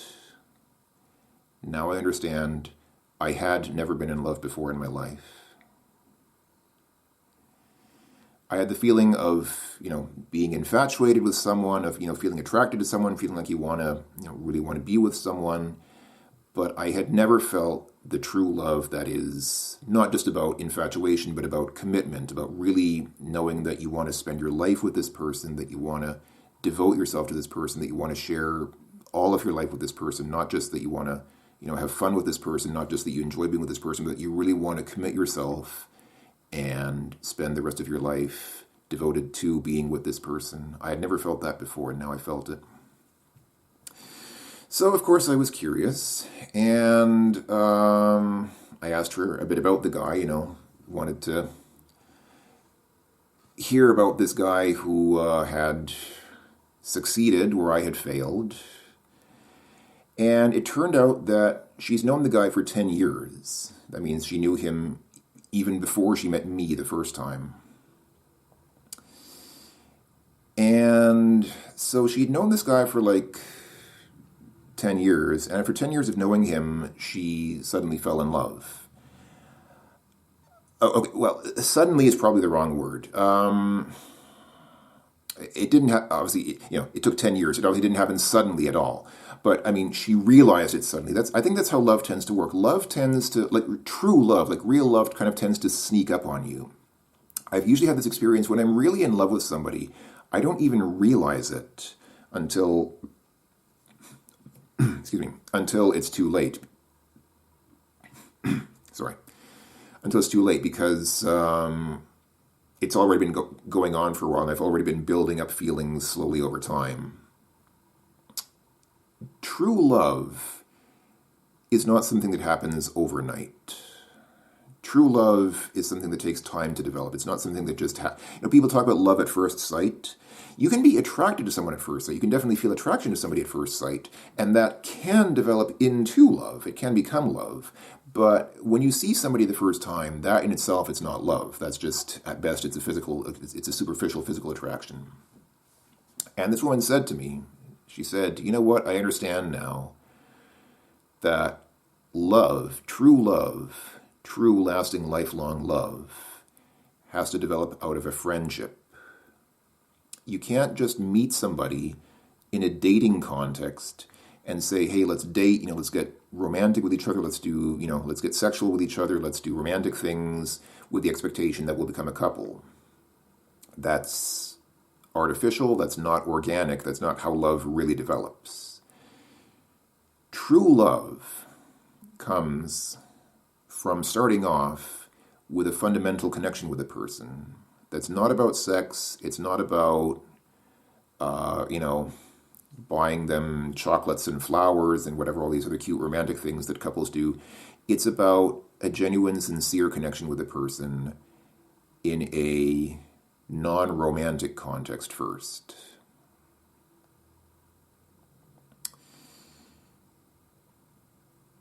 You cannot fall in love instantly. And when I look back on my relationships, most of my long-term relationships did not start off in a dating context. They did not start from, they didn't come from dating sites. I don't have good luck on dating sites because, dating sites, it's like, yeah, you can meet people there, but it usually doesn't last long. You meet somebody, you go out for a date, you go out to dinner or whatever, and it's like, okay, cool, thanks, thanks for the nice date, it was nice seeing you. Maybe sometimes you meet somebody a few times again after that, but it's like if there's no real connection there, if there's no like stronger basis for the relationship, then it's probably not going to last very long. And that strong basis is something closer to what people call friendship. So this woman was saying, I understand now that real love grows out of friendship. I'd known this guy for years and years and years, and had just slowly gotten closer to him. And it was only after something like almost 10 years that I realized that I really wanted to spend the rest of my life with him.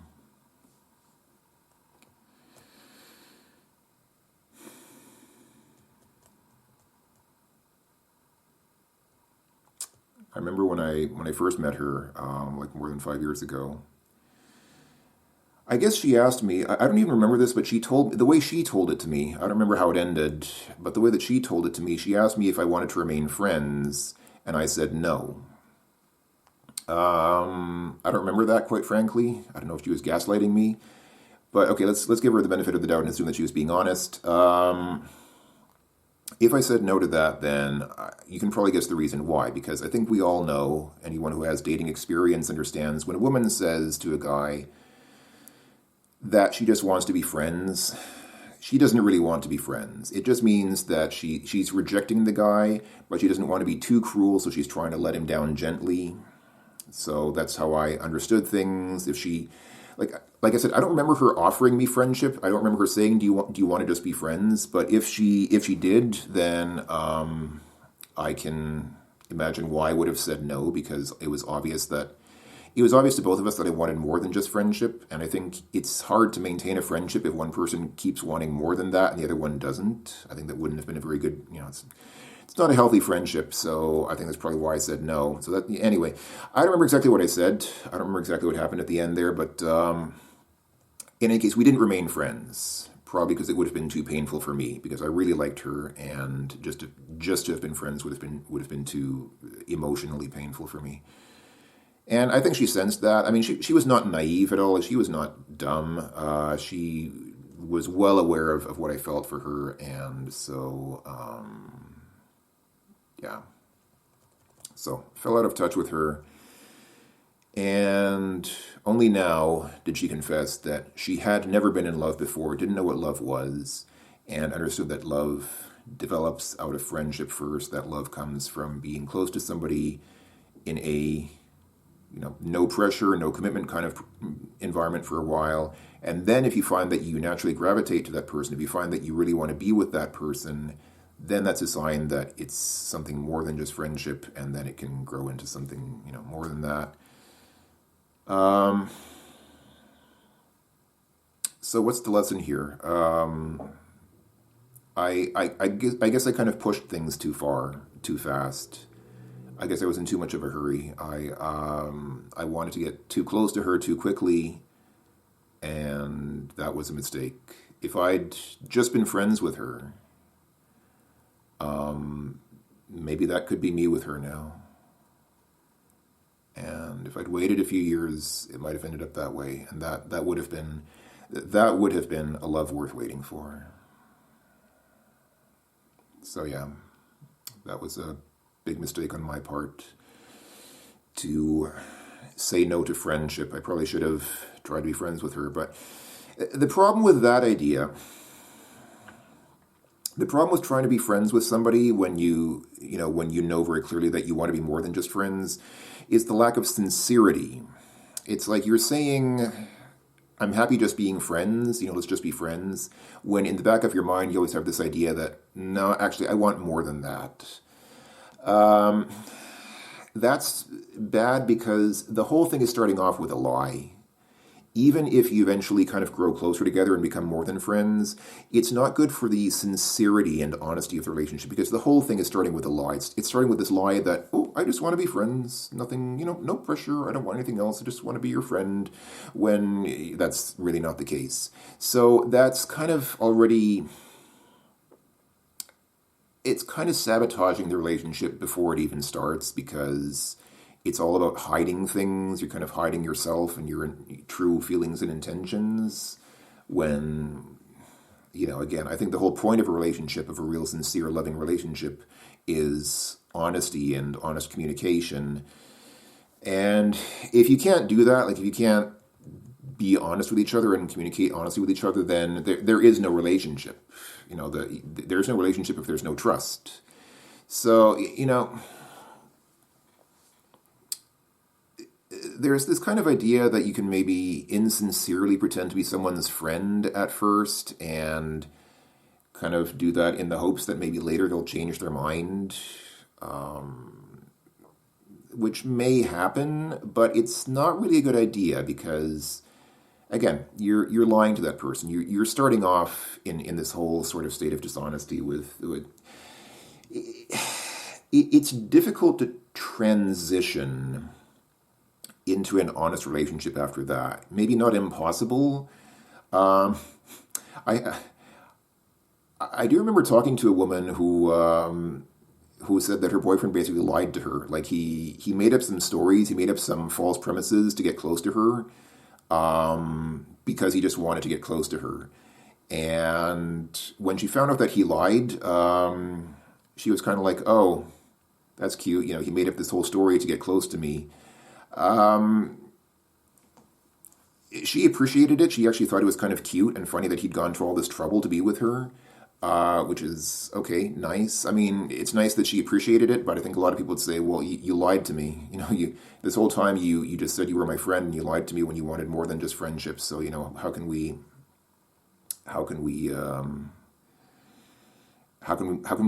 trust each other? How can we move beyond this when our whole supposed friendship, has been a lie from the start? So it can work out. I guess it can work out sometimes, but I wouldn't count on it working out. I wouldn't necessarily expect it to work out because that's, the problem is trying to be someone's friend when you don't really want to be just their friend. But yeah, so the last point that I want to make then is about people who have active social lives, people who have friends. I think people who have a lot of friends tend to be more successful at relationships. They tend to be more successful at dating and at making and keeping relationships because that woman was right. True love grows out of friendship. True love is not something that just happens all at once. You don't fall in love all at once. You fall in love through the process of getting to know someone, again, as I say, I always tell people, show me your soul. Just show me who you really are, and we can, over a long period of time, kind of get to know each other. True love comes from that, from slowly getting to know a person and slowly growing closer to them, slowly sharing more with them. If both of you are happy doing that with each other, then that's true love. And that's something that will grow slowly over time. You can't just suddenly put two people together and say, okay, here you go, time to love each other now. It doesn't work that way. So if you don't have friends, if you don't go out, you're not going to meet people. And so you're not going to have friendships. You're not going to form connections with people that could turn into a love that's more than friends. But here again, you have to go to places where there are going to be people who are like you, and that's a problem for me. A lot of people encourage me to go to places like bars or whatever because you can meet people in a bar. Yeah, sure, you can meet people in a bar, but I have no reason to go there because the people there are not like I am.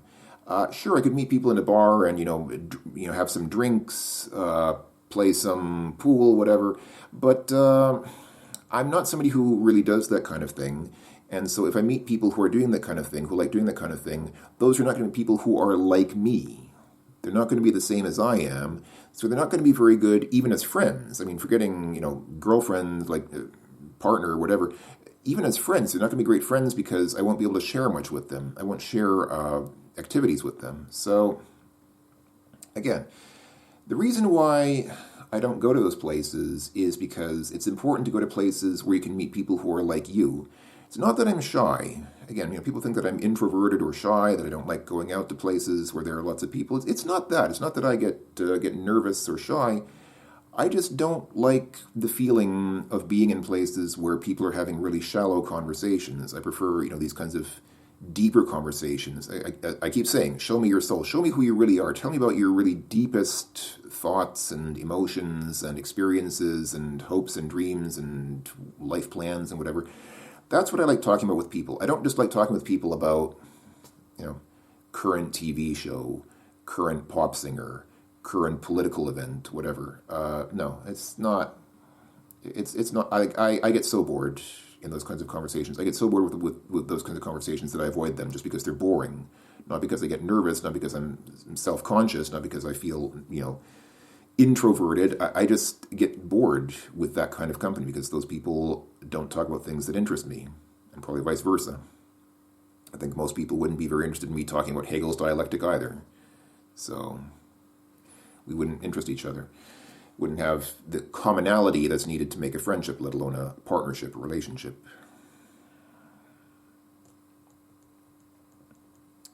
So yeah,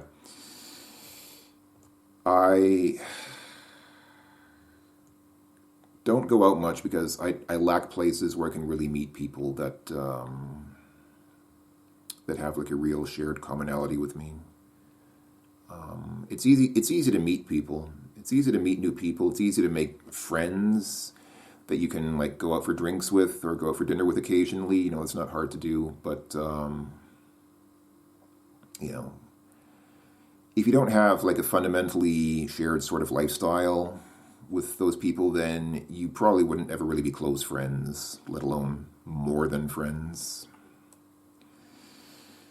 So yeah, if you want deep connections with people, if you want real intimacy with people, they have to be people who are like you. You have to find people who are like you. You can't just start things with random people off the street or in, whatever social gatherings. And you can't just choose the people who are the most attractive or whom you feel the most attracted to. It has to be people who are really like you on a fundamental level. This is like the counterintuitive thing. People often just pick as their partner. People pick the person whom they feel the most attracted to. You feel the most attracted to this person, so you want to start a relationship with that person. No. You need to start a relationship with the person who has the most commonality with you, even if you don't necessarily feel that strongly attracted to them, because that's the relationship that's probably going to last for the rest of your life. You can be very attracted to someone, but if you don't have a shared lifestyle, a shared basis, interests, hobbies, whatever with them, then that person will probably not be your life partner for the rest of your life. You need to be willing and able to start a relationship with and commit to a person whom you might feel personally less attracted to than someone else. And let love grow with that other person, because even if you feel less attracted to them at first, the stronger, deeper bond with that person will grow and develop over time. Which is a very difficult thing to do, obviously. I mean, it's not an easy thing to do, to find people and choose people with whom you think you'll have a very similar lifestyle. Most people just choose based on love. They just say, marry whom you love the most. I don't think that's necessarily good advice, because you might be happy at first, but long term you probably won't be. So you need to pick the person. You need to find and choose a person who is like you on a fundamental level, not just somebody who has like some shared traits, but like who is personally like psychologically, socially, emotionally, I might even say spiritually similar to you personally. That's why I say choosing your partner is something very personal. That's why I said again, it's not about choosing the best person. It's about choosing the person who is the best for you. It's something very personal. It's about choosing the person who is the best matched to be your personal life partner. So yeah, if you can be close to someone as a friend, if you can if you can really find somebody like a friend, and if you can really share your life with someone as a friend and never get tired of that person, then maybe that person could be your life partner, because that's the kind of person who, could be a good companion for you and support you and stay with you throughout your life. I know some people will say that you shouldn't try to turn a friendship into a relationship. Some people say that it spoils the friendship, like it ruins the friendship if you try to turn a friendship into being more than friends.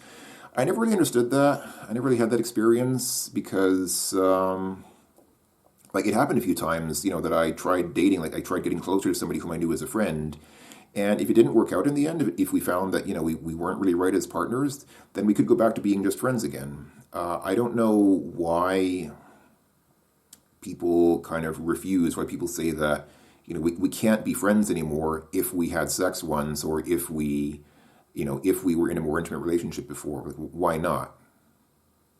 I never understood it. I'm okay with being just friends with people and talking to them in a friendly way after a relationship is over, but some other people are not. So I don't know. Somebody told me once that if two people can go back to being friends, to being just friends after the relationship between them ends, then that means either they still love each other or they never did love each other. I don't know whether that's true, but that's something to keep in mind. I think there might be something to that. I can't necessarily explain that. I mean, I guess I understand if it's kind of like, if one person is still in love and it hurts them, like if the memories hurt them, then I guess that's why they couldn't be friends anymore, because it's like it would hurt them to be with that person while knowing that they lost that person as a partner. Maybe the memories would hurt them too much. Maybe that's why. I don't know. Something to keep in mind. I guess you could ruin a friendship by turning it into a relationship, but I personally have never had that experience, but I know that some other people might have. So again, just something to keep in mind. But yeah, in the end, the whole point is that if you can be close to someone, not just sexually or physically, but if you can be really like intimate in your soul with someone, emotionally, intellectually, in your everyday life, and you can really share all your activities with that person, really share, like, not just share physical intimacy, but like really share your life together with that person on a daily basis and share your daily activities with that person and be happy doing so after a period of several years, then that might be the person that you should consider making your life partner, because that's probably someone whose life fits into your life well, and also someone into whose life you also fit well. That's all. Thanks for watching. Bye-bye.